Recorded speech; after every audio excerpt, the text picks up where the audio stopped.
ನಾಡಪ್ರಭು ಹಿರಿಕೆಂಪೇಗೌಡರು ಈಶ್ವರನ ಅಪಾರವಾದಂಥ ಭಕ್ತರು. ಅದರಲ್ಲೂ ಶಿವಗಂಗೆ ಗಂಗಾಧರೇಶ್ವರ ಅಂದರೆ ಅವ್ರ ಪಂಚಪ್ರಾಣ.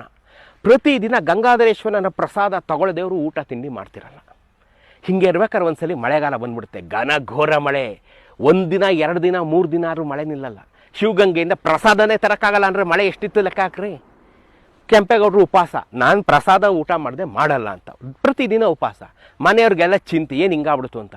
ಒಂದಿನ ರಾತ್ರಿ ಈಶ್ವರ ಇವ್ರ ಕನ್ಸಲ್ಲಿ ಬರ್ತಾನೆ, ಕೆಂಪೇಗೌಡ ಕನ್ಸಲ್ಲಿ. ಬೇಜಾರು ಮಾಡ್ಕೋಬೇಡಿ ಕೆಂಪೇಗೌಡ್ರೆ, ನಾನು ಇಲ್ಲೇ ಬೆಂಗಳೂರಲ್ಲಿ ಇದ್ದೀನಿ, ಒಂದು ಗವಿ ಒಳಗಡೆ ಇದ್ದೀನಿ, ಬಂದು ನನ್ನ ದರ್ಶನ ಮಾಡಿ ಪ್ರಸಾದ ತೊಗೊಂಡು ಆಮೇಲೆ ಊಟ ಮಾಡಿ, ಆರೋಗ್ಯ ಕೆಡಿಸ್ಕೋಬೇಡಿ ಅಂತ ಹೇಳ್ದಂಗಾಗುತ್ತೆ.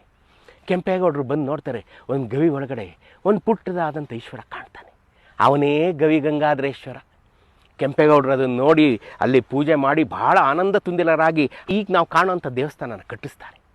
ಕೆಂಪೇಗೌಡರು ಚೋಳರ ಕಾಲದಲ್ಲಿ ಆದಂಥ ದೇವಸ್ಥಾನ ಅಂತ ಇತಿಹಾಸಕಾರ ಹೇಳ್ತಾರೆ. ಆದರೆ ಮುಂದೆ ಎಲ್ಲ ಇವತ್ತು ರಿನೋವೇಟ್ ಮಾಡಿ ಇವತ್ತಿನ ದೇವಸ್ಥಾನ ನಮ್ಗೆ ಕಾಣ್ತಾ ಇರೋದು ಕೆಂಪೇಗೌಡರು ಕಟ್ಟಿದಂಥ ಗವಿ ಗಂಗಾಧರೇಶ್ವರನ ದೇವಸ್ಥಾನ.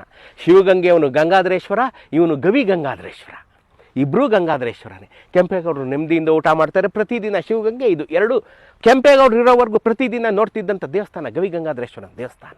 ಅಲ್ಲಿ ಗವಿ ಗಂಗಾಧರೇಶ್ವರನ ದೇವಸ್ಥಾನ ಮಾಡೋದೇನೆ ಪಕ್ಕದಲ್ಲೇ ಒಂದು ಬಡಾವಣೆ ನಿರ್ಮಾಣ ಮಾಡ್ತಾರೆ. ಅದೇ ಗವಿ ಗಂಗಾಧರೇಶ್ವರಪುರ.